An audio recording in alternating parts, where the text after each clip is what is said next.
Hello, this is Ophel's Best channel.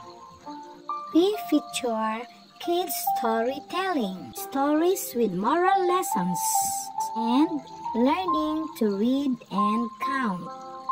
Ang alamat ng niyog. Noong unang panahon, may isang batang lalaki na nagngangalang Miyog.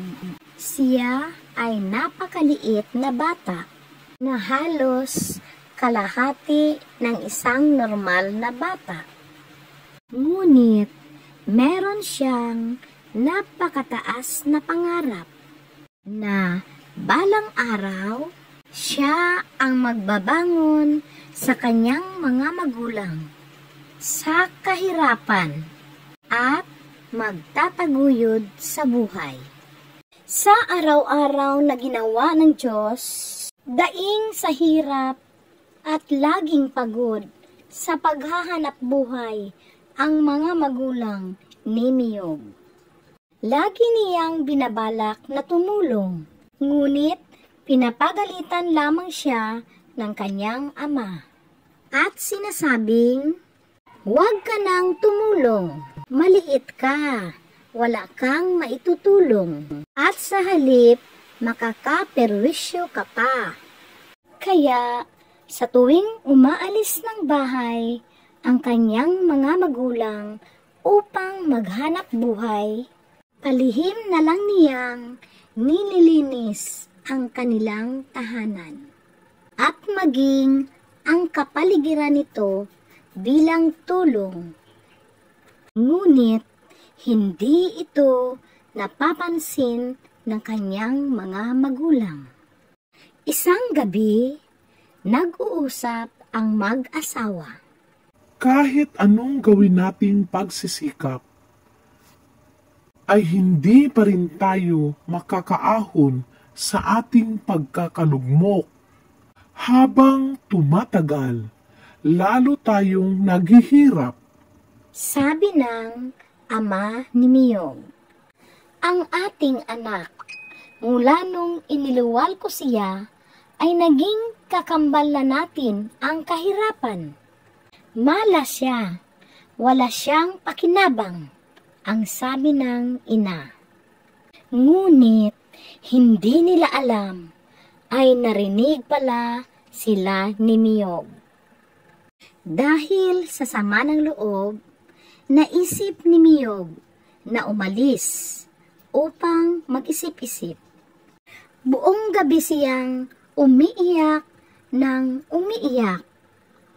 Kinabukasan ng madaling araw, lumaya siya at sa harap ng kanilang pinto ay nag-iwan ng sulat na naglalaman ng kanyang hinanakit. Panandalian siyang tumigil at sinabi niya, "Isinusumpa ko, lalaki rin ako, titingalain ng maraming tao. Mararamdaman niyo rin na isa akong malaking kawalan sa inyo." Kasabay ng pagtakbo niya mula sa kinatatayuan ang pagtulo ng luha.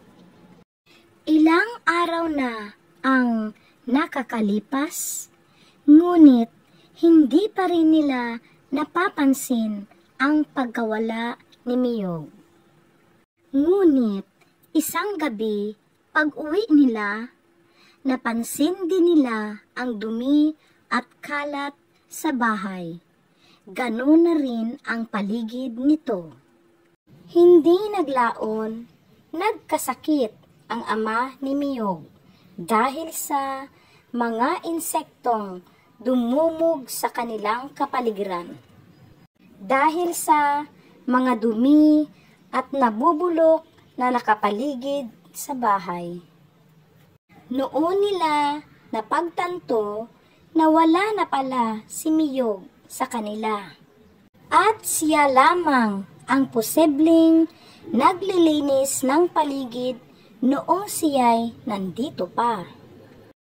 Ilang linggong hinanap ng ina si Miyog, ngunit hindi niya ito makita. Napaupo na lamang ang ina at napapikit sa may pinto at sinabing, "Miyog, anak, kung nandito ka lamang, sana ay maayos ang kalagayan ng iyong ama."